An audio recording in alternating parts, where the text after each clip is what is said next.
Il faut que les téléspectateurs soient bien conscients. Vous êtes Sudrail. Sudrail veut, veut que l'ensemble du projet soit complètement retiré. Vous êtes dans une position radicale. Juste sur les marges se trouve notamment Sudrail, qui exerce une pression de l'extérieur dans le sens de la radicalité. Et je dirais quelque part, on ne retrouve plus la CGT qu'on a connue. Ce n'était pas une CGT depuis 40 ans. Ce n'était pas une CGT complaisante, mais c'était une CGT capable d'être une interlocutrice valable. Anas Kazib. Écoutez, bon, déjà, si la radicalité, c'est de refuser de négocier la régression sociale, je suis fier d'être un radical. Moi, je vous citerai un de vos collègues éditorialistes aussi qui intervient dans certains... Monsieur Raymond Soubi, qui n'a pas que de rôle d'éditorialiste. Mais Raymond Soubi, qu'est-ce qu'il a dit au moment de la crise des Gilets jaunes? Il a dit que celui qui a radicalisé la base, c'est Emmanuel Macron. Parce que le fait d'avoir affronté de cette manière, en fait, les corps intermédiaires, que ça soit les maires, que ça soit... Laissez-moi juste terminer. Donc, celui qui a radicalisé la situation politique et le mouvement ouvrier aujourd'hui, on le doit, et c'est notre meilleur tract syndical, c'est Emmanuel Macron. Que vous ne voulez pas. Parce que, excusez-moi. Le dialogue s'installe, vous ne voulez pas de ce gouvernement. Alors, Madame écoutez, Méal. Il y a des urnes. Les Gilets jaunes ont prédit qu'il y aurait la fin de ce gouvernement. Non mais Madame Méal, déjà vous êtes bien naïf si vous pensez que les Gilets jaunes ont émergé uniquement pour le taxe pour le carburant. C'est comme penser qu'au Chili, ils ont fait tomber le gouvernement sur une histoire de ticket de métro ou qu'au Liban, c'était uniquement une histoire de hausse de WhatsApp. Essayez d'avoir une vision un peu plus de la situation internationale et la France n'est pas... Et c'est pas Macron qui a fait tout ça. Non mais enfin bon, mais le macronisme est arrivé sur la crise du bipartisme, c'est-à-dire l'effondrement du bloc droit et du bloc gauche. Et enfin voilà, on va pas refaire la politique là-dessus. Enfin excusez-moi, il n'y a pas besoin de sortir de Saint-Cyr. Lorsqu'on voit les cadeaux qui sont effectués, mais si cette réforme des retraites est si fantastique, mais qu'on ramène la police, l'Opéra de Paris, qu'on ramène les pilotes et les stewards, comment on va isoler ces pauvres pilotes et stewards de cette réforme des retraites qui est si équitable? C'est tellement fantastique qu'on les exclut. Il n'y a pas de punition par les urnes. Mais moi, je veux qu'ils aient de l'équité, en termes de démocratie.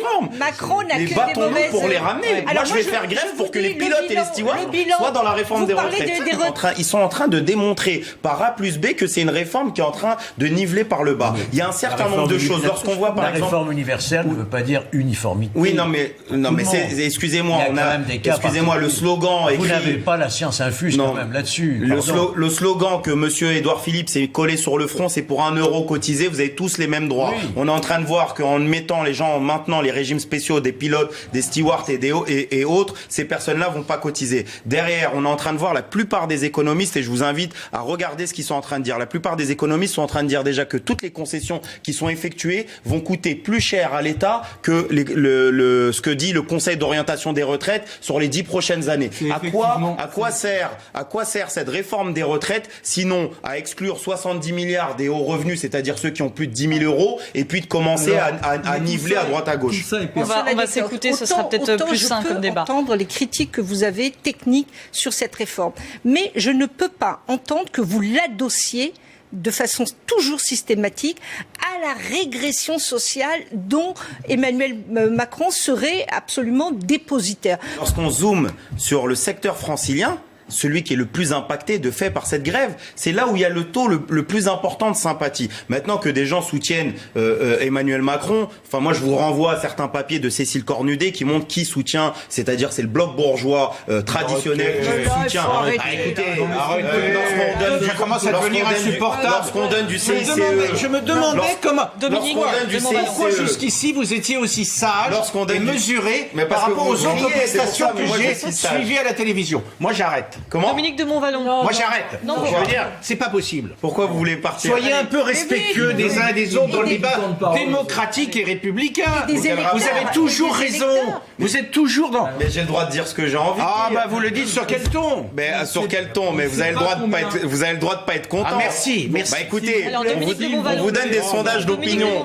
Est-ce que Cécile Cornudet n'est pas démocratique? Cécile Cornudet, c'est une éditorialiste gauchiste. Cécile Cornudet. Dominique de Montvalon. Je peux pas entendre que moi je me réjouis de la situation, je me réjouis de rien du tout. Si j'avais pu ne pas faire un seul jour de grève, je ne l'aurais pas fait. D'accord? Donc écoutez, moi j'ai 1043 € de loyer à payer, je gagne 1700 balles par mois et ma femme est cheminote et ma femme est en grève reconductible avec moi. J'ai 2 gamins de 4 et 7 ans, je ne sais pas comment moi à début du mois je vais pouvoir remplir le frigo. Je ne sais pas comment je vais pouvoir payer mon loyer, je ne sais pas comment je vais pouvoir payer l'assurance de ma bagnole et de l'assurance de la maison.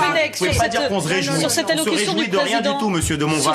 On est en train de lutter et avec fierté. Mais ce qu'on fait, on le fera jusqu'au bout. Mais il n'y a aucune fierté à être en grève jusqu'à la Saint-Glinglin. Si ça peut s'arrêter demain, avec plaisir. Et lorsqu'on fait une politique à l'offensive, on va reprendre les termes de monsieur François Hollande, qui n'est pas un gauchiste. François Hollande, une de ses premières interventions médiatiques, il a dit, il fait la politique des très riches. Lorsqu'on matérialise, on voit matériellement ce qui a été fait, lorsque c'est le doublement du CICE à 40 milliards, lorsque c'est la suppression de l'IS. Attendez, écoutez, c'est vous qui pensez que le syndicalisme n'est pas de la politique, hein. Le partage du temps de travail. Est-ce qu'on a le droit de... Oui, mais sans doute oublier les... Oui, mais la charte d'Amiens, elle... Hollande ne s'est pas conclué, Anas Kezib. A renoncé à se présenter, monsieur Hollande. Ok. Donc on a le droit de rien parler. C'est-à-dire qu'on a les campagnes on a les campagnes politiques, ceux qui vont au marché juste pour tracter, et on n'a pas le droit de discuter. C'est-à-dire qu'on n'a pas le droit de dire ce qu'on pense en tant que salarié, en tant que gréviste, en tant que père de famille, en tant que personne qui paye un loyer, qui paye des impôts. On n'a pas le droit de parler de quoi que ce soit. On doit dire amen. La question du point, elle remplace les trimestres. Et vous savez très bien qu'il y a beaucoup de femmes qui ont des parcours extrêmement hachés, à temps partiel, et qui ne travaillent pas suffisamment, les maternités. Eh bien, qu'est-ce qui se passait quand vous travailliez moins de 150 heures, monsieur, par trimestre? Eh bien, vous ne cotisiez pas. C'est comme si vous avez pas la dernière fois, je vous ai dit que c'était faux. Plutôt que de ménage dont vous parlez, quand elle travaillait moins de 150 heures par trimestre, elle ne cotisait pas. Vous le savez, ça. Et qu'aujourd'hui, oui, aujourd'hui, parce qu'on fonctionnait par trimestre. Madame, tout le monde 150. Vous allez pas corriger. Vous corrigerez pas une injustice. Vous confondez validation des trimestres et cotisation. C'est pas la même chose. Alors le chef de l'État Emmanuel Macron 150 heures, c'est la validation d'un trimestre. À Abidjan. Venez pas dans le débat avec mais non, c'est frustrant. Je suis mais vraiment vous énervez. Non, mais je vous ai dit la dernière fois. C'est-à-dire que je réponds à monsieur, c'est du terrorisme verbal. Je vous laisse, madame. Bon, alors là, ça va un peu trop loin. Terrorisme verbal.